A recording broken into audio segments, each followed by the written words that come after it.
Vamos lá. Professor, só um... À vontade. Esse papel que eu entreguei a alguns dos alunos, preciso dele na próxima aula, com a foto e cópia do CPF e identidade.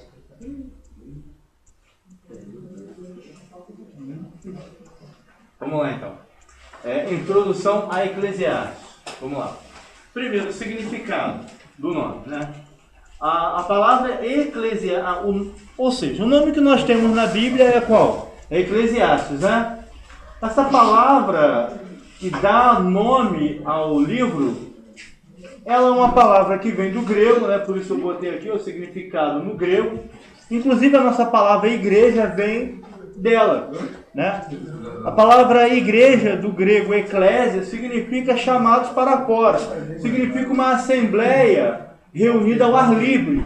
Porque lá na Grécia, as primeiras assembleias, elas eram feitas ao ar livre. Depois, quando construíram os palácios gregos, aí as assembleias passaram a ser reunidas dentro dos palácios, né? Porém, a palavra eclésia ficou com seu significado original. Agora, não mais sendo uma reunião ao ar livre, mas uma reunião dentro de palácios, mas aí ficou a palavra eclésia, né? Significa aí chamados para fora, uma reunião ao ar livre, né? Eu pergunto, senhor, esse livro de Eclesiastes é conhecido como livro pregador, né? Ou não? Exato. De onde que saiu essa expressão? Essa expressão pregador, ela saiu do que está escrito no capítulo 1, versículo 1 do livro de Eclesiastes. Versículo 1? Isso, capítulo 1, versículo 1. Leia aí pra gente, por favor.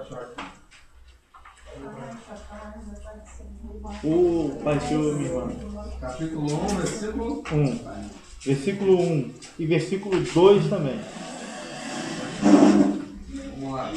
Pode ler? Pode, por favor. Versículo 1. A palavra do pregador, filho de Davi, rei de Jerusalém. É isso? Isso. Versículo 2. Vaidade, vaidade. Vaidade, vaidade, diz o pregador. Vaidade e vaidade. É tudo vaidade. Exato. É porque a palavra Eclesiastes, ela significa o quê? Ela significa um orador falando para uma assembleia. Entendeu? Ou seja, a palavra Eclesiastes significa um orador, um pregador que está falando para uma multidão de pessoas reunidas, né? Ok? Esse é o significado da palavra. Então, o que significa o nome Eclesiastes? Significa um pregador que está se dirigindo a uma assembleia. Ok? E a palavra no grego é correlet, ou melhor, no grego não, no hebraico. Correlet. A Bíblia hebraica, ela mantém esse nome, correlet. A nossa Bíblia, ela mantém o Eclesiastes, por quê? Porque quando os 72 discípulos fizeram a tradução das escrituras do hebraico para o grego, a Septuaginta, eles deram a esse livro o nome de Eclesiastes, porque eles traduziram o nome para lá para o grego, aí ficou o Eclesiastes, né? A palavra no hebraico tem o mesmo significado do grego. Isso aí nem sempre ocorre na Bíblia, né? Nem sempre isso ocorre. Mas em relação a Eclesiastes, sim. A palavra correlet, ela vem do grego kol, significa alguém que está falando, pregando. Né? Ela também vem da palavra, na verdade a raiz é kol, né? Mas ela também vem da palavra kahal, que significa alguém que está falando para uma assembleia. Professor, por que você tem som de L e o outro não tem? O quê? E o outro tem um H depois. É porque isso aí é o seguinte, no hebraico existem pelo menos 3 letras que têm o som de R. Existe o Re, existe o Re, existe o Resh e existe o Shet. Esse aqui é CH, só que CH no hebraico tem som de R. Esse aqui é o H, só que o H no hebraico também tem som de R. Esse aqui é o nosso R também. Que no hebraico tem som de R também. Tem som de R. 3 letras que tem som de R.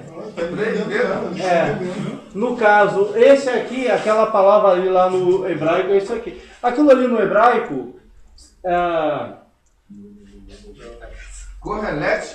aquilo ali no hebraico, provavelmente, e no hebraico também tem duas letras com som de K, né? Tem o Kof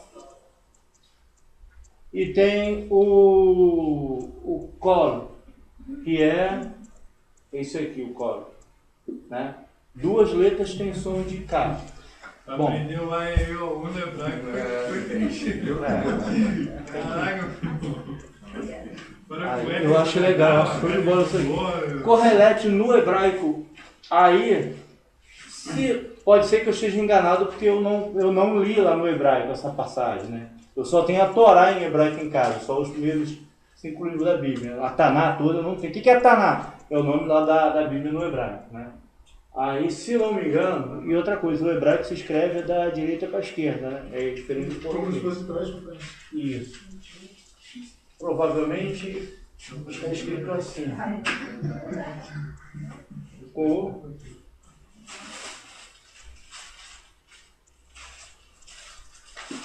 Re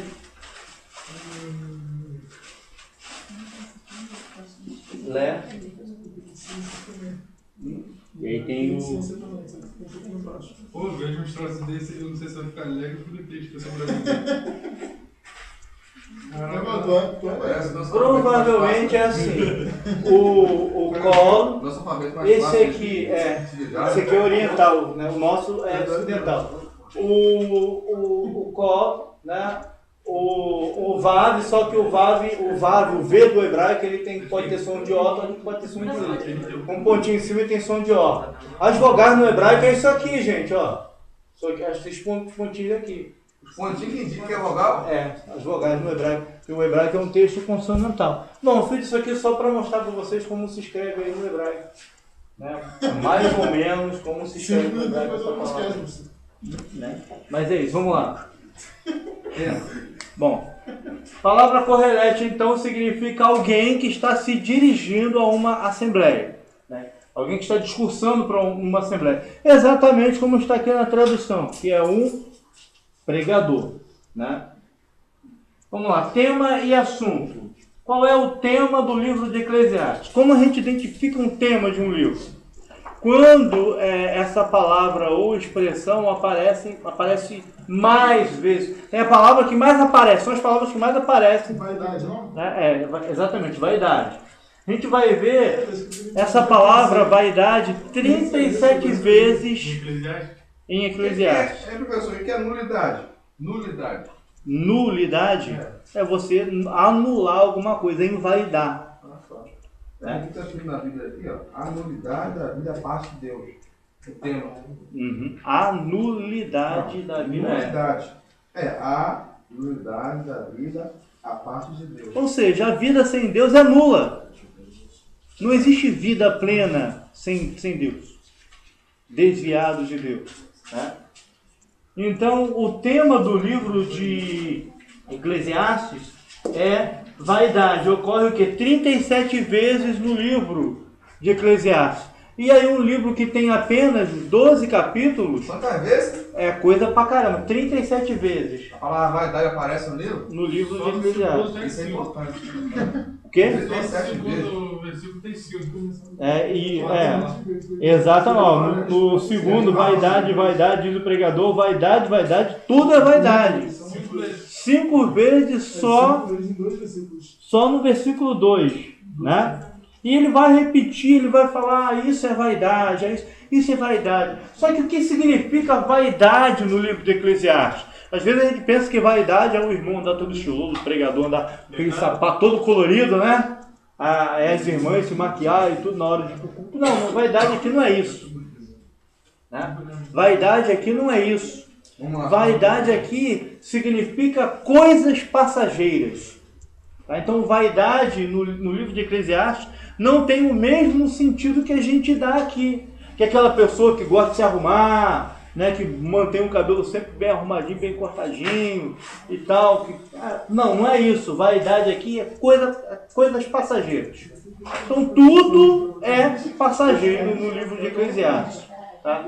Então esse aqui é o tema do livro de Eclesiastes. Tudo é vaidade, tudo é passageiro. E o assunto do livro, ele aparece 29 vezes no livro de Eclesiastes. É o quê? Isso aqui já é uma expressão, não é uma palavra, né? O que se vê e se entende debaixo do sol. Às vezes, essa palavra sol, ela não vem na expressão. Às vezes é tudo que vê e se aparece debaixo do céu, né? Ou debaixo do céu ou debaixo do sol, né? Isso aí indica o quê? Que o autor, ele não está falando de coisas espirituais. O Eclesiastes não fala de coisas espirituais. O Eclesiastes, ele não fala das coisas do mundo espiritual. Ele fala das coisas terrenas, daquilo que os meus olhos podem ver e podem observar. E aí, volta e meia, ele usa essa expressão: apliquei o meu coração para entender o que ocorre debaixo do sol. Né? Eis que eu estava observando as coisas que ocorrem debaixo do sol. Né? Então esse assunto, a expressão que se vê debaixo do sol, indica que Eclesiastes ele fala de coisas terrenas, de coisas materiais. Ele não entra no mundo espiritual. Isso aí é importante para a gente entender o livro de Eclesiastes. Por quê? Por exemplo, o livro de Eclesiastes, ele fala que os animais e os homens são iguais. O fôlego do animal vai para o mesmo lugar que o fôlego do homem também vai.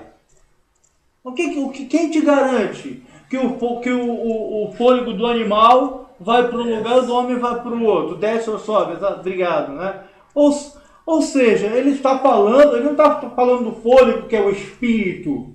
Ele está falando do fôlego que é o ar, que é a respiração. Que é o fôlego da vida, e não o espírito, que é a parte que Deus soprou no homem. Ou a alma, que é o centro das emoções do homem. Ele está falando do ar, da respiração, do fôlego de vida. Quando ele fala, e o homem volte ao pó que o deu, ou melhor, e o homem volte ao pó, e o espírito volta a Deus que o deu, ele também não está falando do espírito, que é o sopro de Deus. Ele também está falando do ar, porque quando Deus sopra o fôlego de vida no homem e cria o espírito dentro do homem, né? Mas aí ele está falando do fôlego de vida material, da mesma coisa que ele fala lá quando ele fala dos animais, né? Então quando ele diz, todo homem quando morre volta ao pó, e o espírito volta para Deus que o deu. Ele não está falando do espírito humano, do espírito que é o que Deus soprou na gente. Ele está falando do ar, da respiração, do fôlego da vida. E essa expressão ela é simbólica no livro. Quando ele fala, volte a Deus que o deu, ele está usando uma expressão simbólica. Porque como Deus soprou, e o que soprou dá a ideia de ar, ele está usando esse ar material, mas citando Gênesis capítulo 1, capítulo 2, né, melhor dizendo, para falar soprou, mas ele usa como simbologia e não como literalmente sendo o espírito, né, que Deus criou dentro do homem quando soprou e tornou o homem alma vivente. Ele está falando do ar, da nossa respiração, ok? Então o livro, ele trata de coisas materiais e não de coisas espirituais. Então se a gente pegar isso aí, que o livro trata de coisas materiais, vai ficar muito mais fácil a gente entender o livro. Uma outra característica desse livro, que inclusive eu não coloquei aqui, foi por esquecimento mesmo, é que esse livro ele é extremamente pessimista. Parece que Salomão aqui, ele está lamentando, parece que ele está quase que blasfemando. Se torna até para alguns leitores, maçante você ler Eclesiastes. Ele fala, olha, não há diferença entre o justo e o ímpio. Tudo sucede igualmente, tanto ao bom quanto ao mal, tanto ao justo quanto ao injusto. Ele está falando de coisas materiais. Porque da mesma forma que o justo sofre, o injusto também sofre. Da mesma forma como o injusto ele passa por adversidades, o justo também passa. Então ele é um livro extremamente pessimista, maçante, difícil de se entender. Alguém já disse que o livro de Eclesiastes é o livro mais difícil de se entender da Bíblia. Só perde para Apocalipse. E Apocalipse, para você entender o Apocalipse, você tem que entender os símbolos do Apocalipse, né? Você tem que pegar ali. Se você entender o que significa cada símbolo no Apocalipse, você vai entender o livro. Então, só para fazer uma chave, uma ponte aqui, mulher no Apocalipse significa igreja. Dragão no Apocalipse, besta no Apocalipse significa império. Cabeças significa países, né? Chifres significa reis ou montes. Mar significa multidão no Apocalipse. Então, se a gente pegar essa chave interpretativa do livro de Apocalipse, fica mais fácil. Então, a primeira besta é o quê? A primeira besta, se não me engano, ela tem 3 cabeças, se não me falha a memória. Né? Ou seja, é um império que será formado por 3 países. Aí vamos colocar que não tem nada a ver, tá? Vou colocar só um exemplo. Os países do eixo na Segunda Guerra Mundial eram 3 países, né? Japão, Itália e Alemanha, né? Assim, fazendo uma comparação, né? Porque na Segunda Guerra Mundial, o que aconteceu? Foram 3 países, né? E atacaram, a Alemanha atacou a Polônia, e aí isso aí fez estourar a Segunda Guerra. A Alemanha fez uma aliança com a Itália e depois com o Japão. E atacaram os países da aliança. Os países da aliança era quem? Era a Inglaterra, a França e a União Soviética. Então, depois entra os Estados Unidos, né? Depois entra o Brasil também entra, mas como enquadrado nas forças americanas, né, e tal. Mas, ou seja, mal comparando, entendeu? Então, já depois de Apocalipse, o livro mais difícil de se entender na Bíblia é o livro de Eclesiastes, né? Ok? Então, se a gente pegar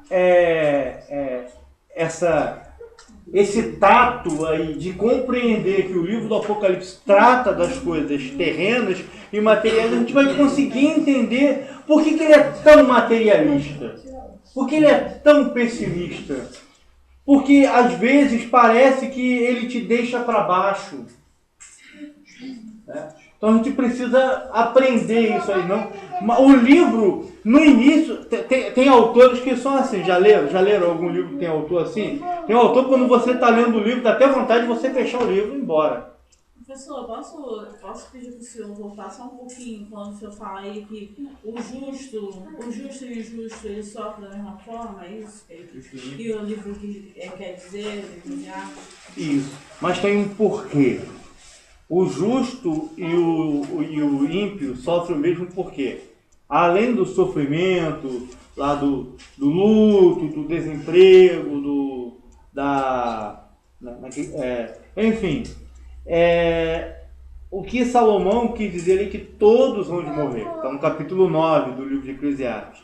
Tudo sucede igualmente a todos, por quê? Porque todos vão morrer, né? Sempre quando alguém vai tirar foto de mim, eu procuro fazer assim. Não adianta não, mas não adianta não. Não adianta. Eu tava zero. Pô. Eu tava zero. Pô, de novo? É mesmo? De novo? Pô, só porque você é magrinho e tá me esnobando aí? Não, querido, não é isso não. Mas, Entendeu? Está no capítulo 9 do livro de Eclesiastes. Né? Isso aí, ou seja, tem autor que a gente pega. Uma vez estava um colega meu falando sobre um livro de Rubem Alves. Rubem Alves, falecido, se não me engano, em 2008, né? Ele, não é isso? Se não me falha a memória, ele é considerado, ou era considerado, o maior teólogo do Brasil. Ele escreveu um livro chamado Dogmas. Eu sei que um dos títulos do livro é Dogma, o outro título eu não lembro. Onde quando você começa a ler o livro, parece que o cara está destruindo a igreja. Só que quando ele conclui, aí você entende por que ele estava falando aquilo. Aí você percebe que tudo aquilo que ele falou é verdade. Para entender Eclesiastes, você tem que ler o livro todo. Porque o mais importante do livro de Eclesiastes vem no final, na conclusão. Ele tece é um pregador, gente. Eclesiastes é um pregador pregando. O título mesmo do livro é isso. É alguém que está pregando.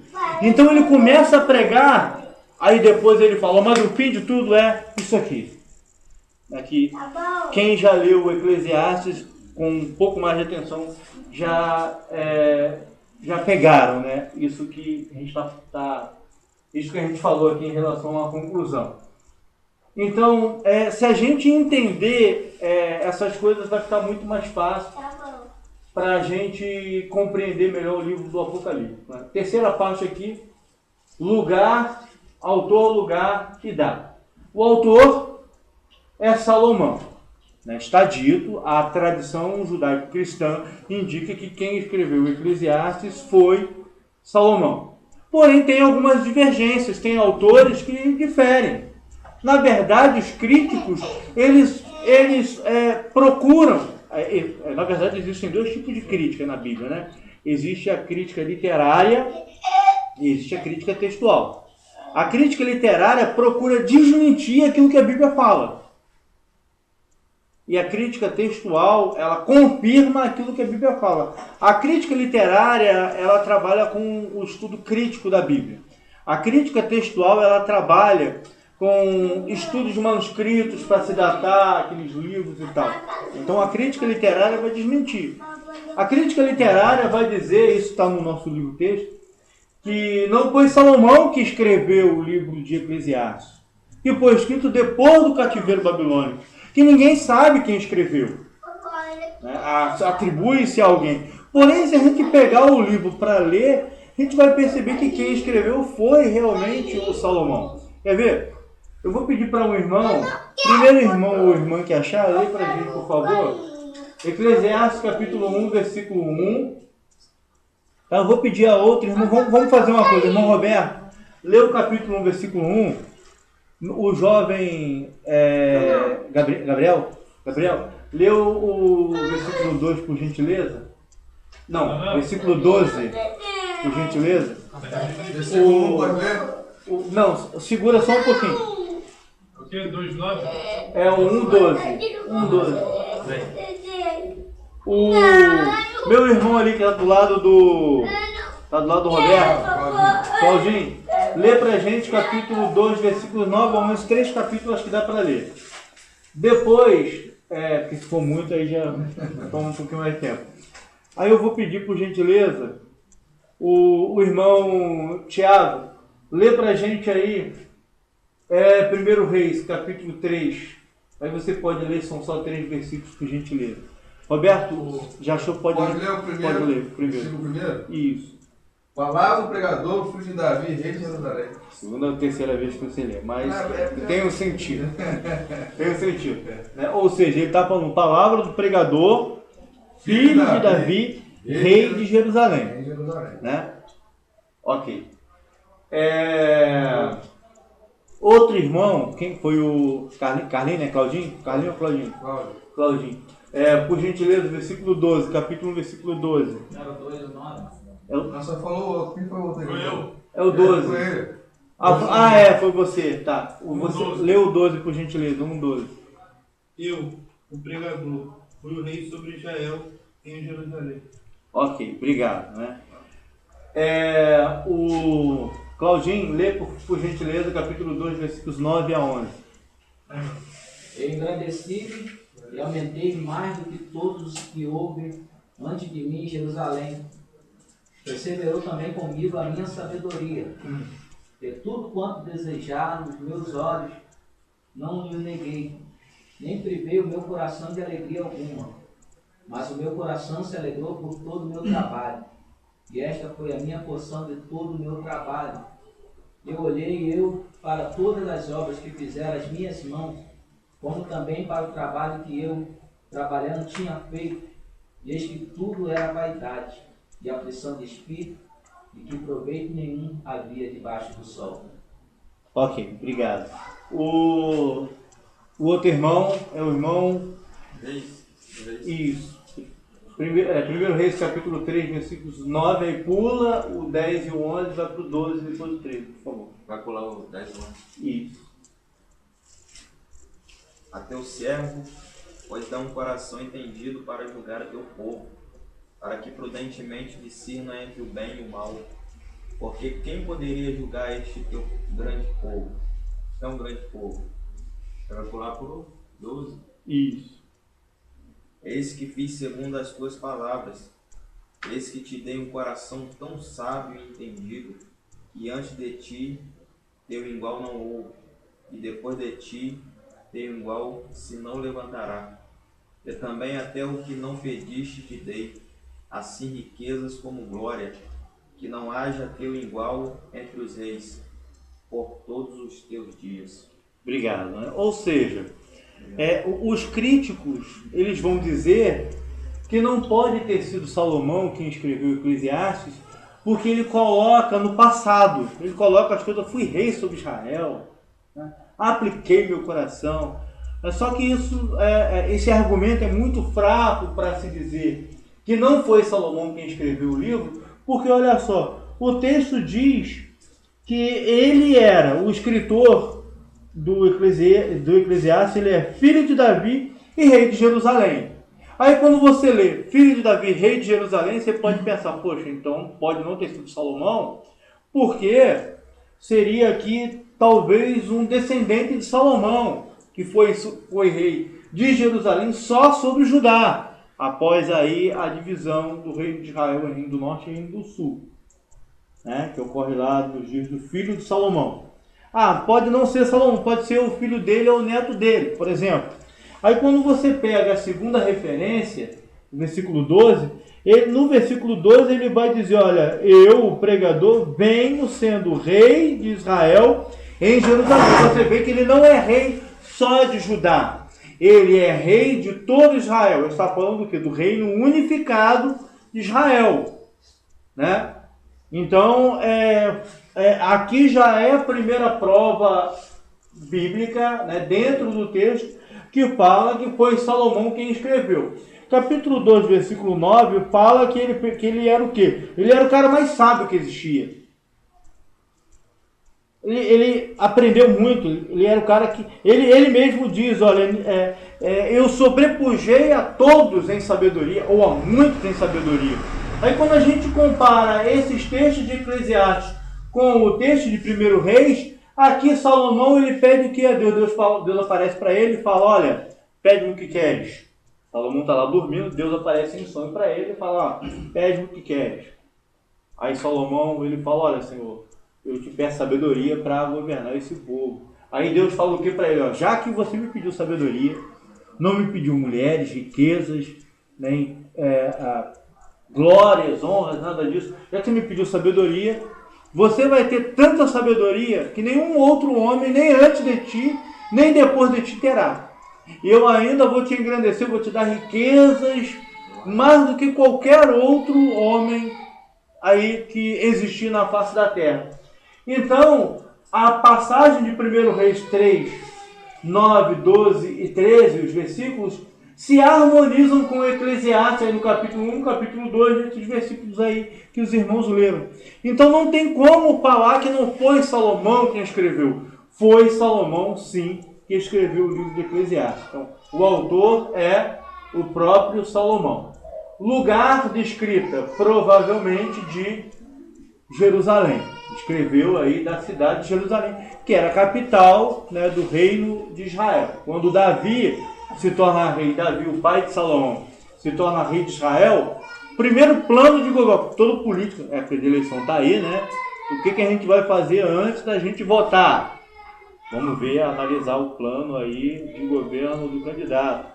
Não é trocar voto por grana, não. Moço, benefício, né? Não é trocar voto por milheiro de tijolo, nem saco de cimento, não. Então, vem cá. Sabe de cimento.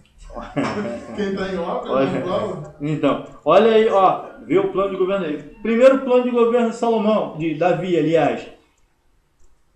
Fundaram uma capital para Israel. Que capital foi essa? Jerusalém. Exato. Né? E aí Salomão herdou o reino, herdou também a capital. Então Salomão escreveu provavelmente de Jerusalém. E tem uma promessa em cima disso aí, não tem? Sobre? Jerusalém vai ser capital novamente? De Israel? Sim, a Tem nova. uma promessa, né? É, mas será Nova Jerusalém. E não mais essa Jerusalém Essa terrena, né? terrena, não. Vai ser a Nova Jerusalém. Lá em Apocalipse, capítulo 21, fala que ela de Deus desce do céu. O plano de governo de Davi foi formar Jerusalém. E de É. Salomão. O de Salomão, bom, Salomão, o plano de governo dele foi fazer aliança com os reis que existiam em volta dele. Esse foi o principal plano de governo dele. Por quê? Davi, ele pegou o reino de Israel, mas ele pegou as tribos um pouco dispersas. Salomão não havia fundado uma capital para Israel. Creio eu, aí já é uma crença particular do irmão Reinaldo, que Saul não vivia nem em cidade, ele vivia em tendas, morava em tendas. Quando Davi ele assume o reino após a morte de Isbaal, filho de Saul, ele quer unificar Jerusalém. E nessa unificação, o que ele precisa? Uma capital. Além da capital, uma outra forma de unificar o reino é o quê? Centralizar a adoração dentro de Jerusalém. E aí o templo vai ser construído na antiga Eira de Araúna, que Saul vai comprar lá. Né? E aí, não tem aquela palavra que ele diz, ó, não darei a Deus aquilo que não me custe nada. E aí ele vai e oferece um bom preço pelaquela Eira de Araúna. Foi nessa Eira de Araúna onde Davi planejou construir o templo. Então, primeiro plano de construiu lá nesse lugar mesmo? Construiu na Ilha de Araúna. Né? Então, o primeiro grande plano de governo de Salomão foi fazer paz com os outros reis. Davi guerreou contra eles. Salomão queria o quê? Paz. Então, ele casou-se com as princesas. Foi pecado que ele cometeu? Foi, ele errou. Que a lei diz lá que não é para você casar com mulheres estrangeiras, que elas vão perverter teu coração. E também ele seguiu também o conselho do pai dele, né? Deu conselho a ele antes de morrer, né? Deu conselho a ele. Mas que eu me lembro, não deu conselho a ele dele casar com mulheres estrangeiras, não. Isso, mas ele deu um conselho também que ele seguiu, né? Ele matou Joabe. Isso. Abissai. Matou Joabe, matou Joabe e matou Adonias, o irmão dele. Simei. Simei não? Adonias? O Simei também. O Simei que havia apedrejado Davi lá quando Davi fugia de Absalão. O Ele Simei deu também. conselho para Salomão matar os deuses. Matar eles por quê? Porque eles seriam um problema para Davi. Isso aí. Né? Davi era matador mesmo. Aí Salomão ele vai fazer paz com esses reinos ao redor. Já a construção do templo foi feita por Salomão, também é importante. Só que a construção do templo já foi plano de governo do rei Davi. Porém, quem executa é Salomão. Ele só botou em prática, né? Davi tinha que terminar assim. Isso. O projeto, as ofertas, né, e tudo. A planta do templo Davi já tinha. Só que quem pôs em prática foi Salomão. Salomão fez esse plano. Não, pode falar. Esse plano de governo de Salomão foi para evitar guerras ou para enriquecer? Foi para evitar guerras. Evitar guerra. Ele foi sábio, né? Ele teve algum conflito, ele reinando? Alguma guerra com ele no rei? Não. O Reinaldo Salomão é conhecido por não ter levantado uma espada, né? Pra guerrear. Por isso que ele Só fazer conseguiu. aliança. E por isso que ele pôde também edificar o templo, né? Davi ele não pôde edificar o templo porque as mãos dele eram manchadas com sangue. Isso. Exatamente. Assim, eu queria perguntar pro senhor acerca daquela mulher que assim, ficou sabendo que Salomão ele decifrava enigmas, né? E veio até Jerusalém para visitar, e quando ela chegou lá, ela se deparou com umas coisas tão maravilhosas que ela viu que assim, a forma que ela reinava não chegava nem aos pés da forma que Sabá. Isso. a rainha de Sabá. Isso. Então você vê que como que pode, né, quando Deus falou que ia realmente elevar ele numa glória majestosa mesmo, realmente. Ele casou com ela também, não casou com ela? Verdade. Ele casou com ela? Casou com ela. Casou com ela. Teve um filho com ela também. Bem que Salomão não casou. Alguns dias eu já vi pregadores falar que Salomão, devido a essa muita mulher que ele casou, pessoas, essas mulheres faziam, né, cultos, né, ao redor do templo para a derrota de Salomão. Uns falam que Salomão foi salvo, outros não. O que tu acha? É uma boa pergunta. O que tu Essa acha? é uma boa pergunta. Com toda a sabedoria, você quer que ele alcançou os céus? Olha Ele só, alcançou os céus. essa é uma incerteza. É uma incerteza. Ninguém sabe. Quando a gente lê É uma incógnita. isso, uma incógnita. Incógnita.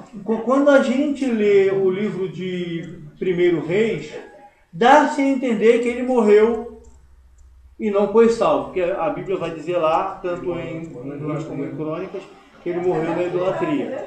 Mas quando a gente lê Eclesiastes, a gente entende que ele foi salvo, né? Pelo motivo que a gente vai colocar daqui a pouco. Porque exatamente na velhice de Salomão, na velhice, inclusive vocês sabem o que significa o nome Salomão? Do hebraico Shalom. Significa o pacificador, vem da palavra hebraica Shalom. Salomão significa o pacificador. O nome dele significa o pacificador, né? Então, realmente, no final da vida dele, lá na velhice, ele permitiu que as mulheres construíssem templos lá para adorar, e as mulheres fizeram ele adorar aqueles deuses pagãos. Isso realmente aconteceu. Agora, quando a gente lê Eclesiastes, dá-se a entender que ele se arrependeu. Então, se eu ler Reis e Crônicas, eu vou entender que ele não foi salvo. Mas se eu ler Eclesiastes, lá no final do livro, eu vou entender que ele foi salvo sim. O problema é porque é temporal, né? A gente não pode determinar o que foi escrito primeiro, né? Não tem nenhuma noção de qual livro ele escreveu antes de morrer, não? Que tipo é essa? O O último livro livro dele, no caso. foi Eclesiastes. Ah, Então, quando ele se arrependeu. Então tá salvo.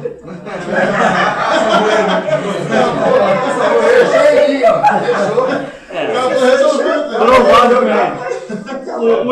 O escritor aos Hebreus cita o nome dele também, né? A gente fala Escritor,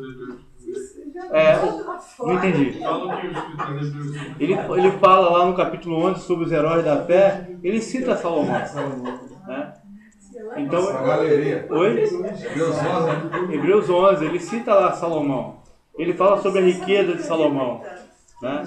Então, se ele não fosse salvo, provavelmente o nome dele não estaria no rol dos heróis da fé ali de Hebreus capítulo 11. Ele podia ser ministro da defesa do Brasil, né? Isso é bom. Na guerra, depois que dá tudo. Verdade. Mas naquele tempo, os homens hebreus, mesmo sendo reis, eles poderiam coabitar com mulheres, com outras mulheres, mas não casar. A rainha de Sabá, ele não casou, né? Ele não casou com ela. Creio que casou sim. Assim, ele teve filho com ela, mas casar, ela não casou. Creio que casou sim. Vamos conferir isso aí, vamos olhar. Vamos lá para Reis. Primeiro que achar aí, pode ler, por favor. Deixa eu procurar aqui. 1 Reis. Capítulo 10.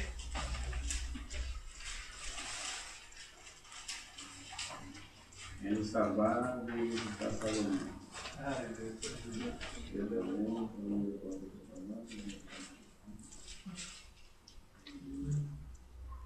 Bom, você localizar a passagem, outro irmão lê aí. Bom, eu vou fazer uma coisa.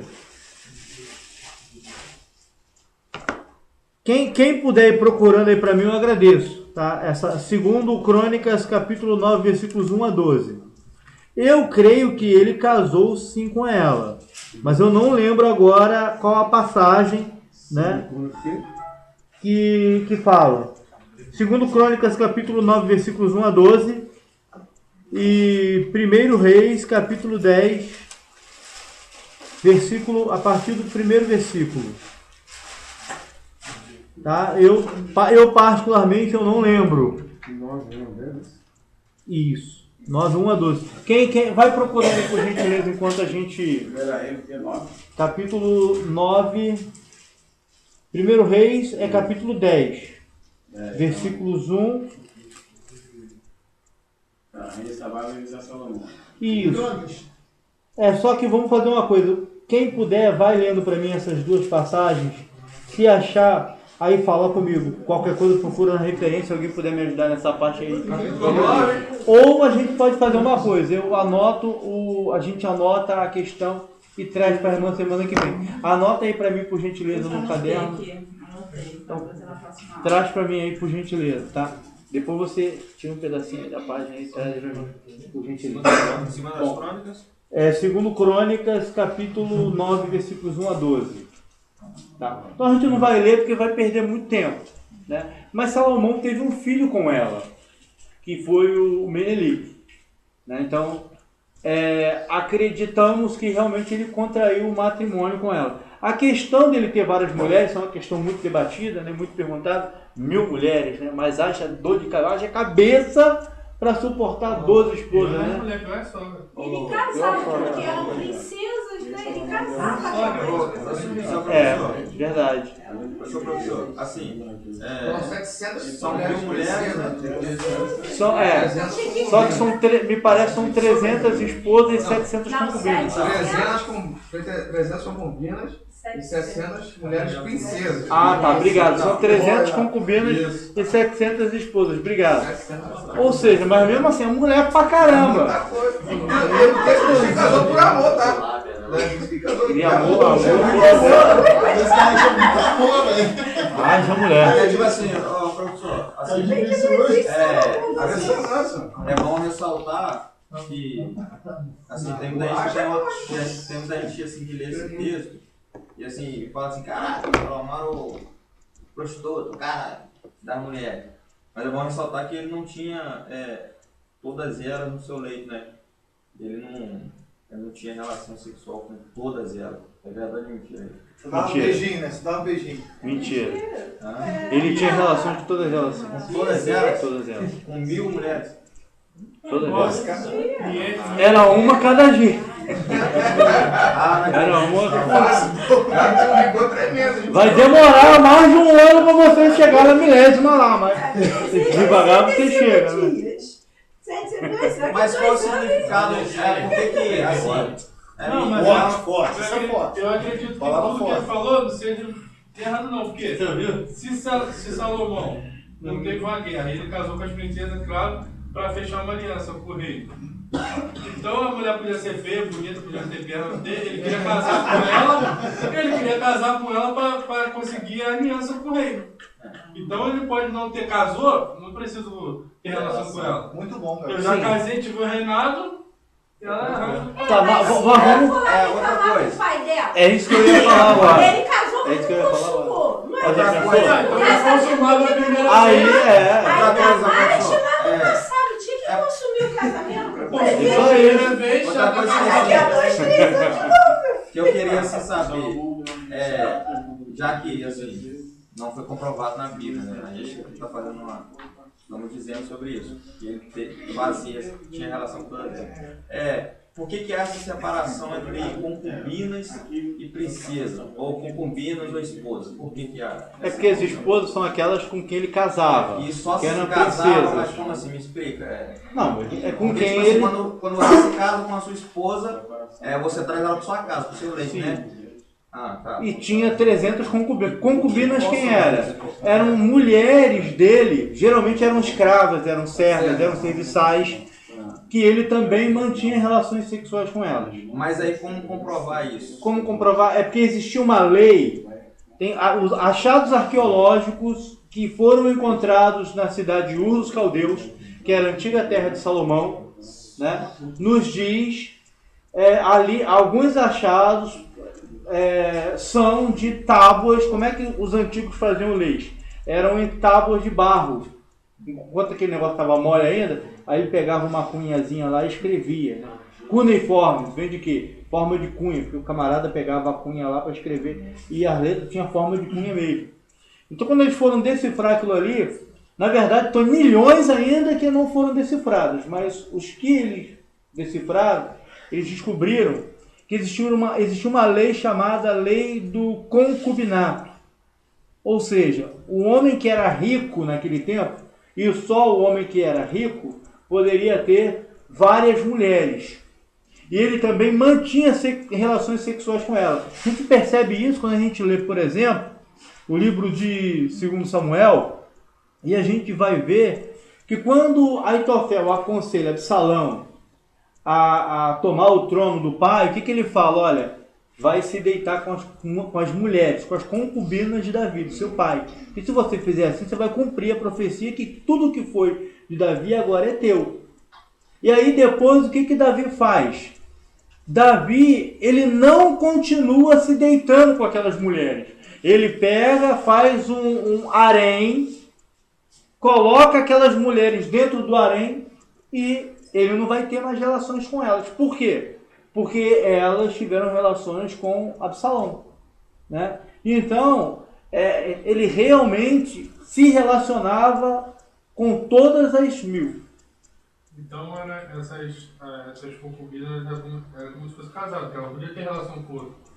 Ou então ele estava em pecado, em todo momento. Não era pecado, era lei da época. Na época isso era comum. Isso Na era normal. lei da época você podia simplesmente tomar uma mulher e ela é sua e você ter sexo, fazer sexo com ela. Fosse rico. Se você tivesse dinheiro pobre, ia tomar uma cabeça dele naquela época. É porque a gente é ocidental. Vai lá pro Oriente Médio, vai lá na África. Mas tá, olha só. Vai ver a cultura deles lá, eles têm concubinas Mas tipo assim, Continua sendo lei, né? É cultura, é válido, é legal.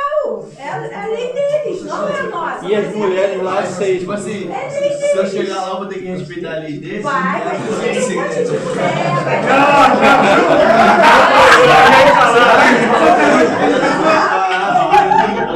Só se queimando aí, meu vai irmão. ter que virar muçulmano, vai ter que negar Cristo e vai pro inferno. Mas não é uma Vou levar em Cristo. Ô, Tiago, olha só. Você está olhando para o texto Vou fazer outro vídeo. com os seus valores. Quando a gente lê a Bíblia, a gente não deve colocar os nossos valores na Bíblia. O historiador, né, chamado o Mark Bloch, ele dizia o seguinte: quando a gente olha para a história, Reis e Samuel, Crônicas, né, são livros históricos, a gente não deve criticar. Não que você não está fazendo isso, mas a gente deve procurar entender o momento no qual eles viviam, né? Que se a gente fizer um julgamento, a gente vai estar sendo preconceituoso. Com certeza. Entendeu? Então, quando a gente pega a Bíblia e lê a Bíblia com um olhar ocidental, a gente vai acabar interpretando a Bíblia de forma errada. Não estou dizendo que você faz isso. Estou falando em tese, veja bem. E essa parte de Salomão se relacionar com as concubinas está também provado lá quando a gente vê a história de Jacó. Jacó foi casado com 2 mulheres. Quem foi? Raquel e Lia. Mas quando Labão deu Raquel para Jacó, ele deu também com uma escrava. Raquel tinha uma escrava chamada Bila. E quando ele deu, a primeira foi Lia, né, com Zilpa. E a segunda foi Raquel com Bila. A Bíblia vai nos dizer o quê? Que por Jacó amar a Raquel, Deus fechou a madre de Raquel e abriu a madre de Lia. Obrigado. Se não me falha a memória, Lia vai dar 3 filhos para Jacó. Quando o ventre de Lia, quando ele seca, a palavra não é bem essa, mas quando Deus fecha, quando acaba-se o período aí de Lia engravidar, aí o que Lia faz? Aí já viram uma disputa, né? Raquel com Lia. Aí o que Lia faz? Entrega a serva dela. Ó, aqui, Jacó, tem aqui, ó, minha serva aqui, Zilpa, você pode se relacionar com elas. E nessas tabuinhas de argila, tem também lá uma que fala que isso era lei da época. Era permitido. Quando era permitido. Se você casasse com uma mulher e aquela mulher não pudesse dar filhos, mas se ela tivesse uma serva, ela dava a serva dela para você se relacionar com ela, porém os filhos dela não seriam dela, não seria da serva. Os filhos seriam da esposa. No caso de Lia, os exemplos sobre... Isso, exatamente. Tudo isso diante da visão de Deus era correto? Era comum. Porque era lei, né? Isso aí era, veja bem, isso aí era comum, era costume da época, porém Deus tolerava, entendeu? Não era